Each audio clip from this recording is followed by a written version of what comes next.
svätý Gorazd je v jednom starobilom chráme, ktoré je muzeum a cirkev nemá na neho prístup, lebo história bola taká, že celý albánsky štát bol vyhlásený za ateistický, preto bolo veľa tých historických pamiatkov, chrámoch a ostatkov zničené.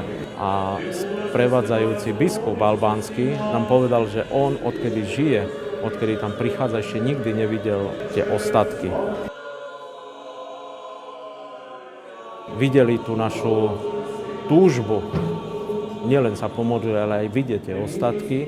Preto nám tu za veľkých prozieb tí úradníci toho múzea dovolili, aby sme si mohli kúsok z tých svätých ostatkov zobrať, aby ten Gorazd prebýval v našom chráme. Pre nás táto udalosť je veľmi mimoriadna, preto lebo my cítime nielen tú duchovnú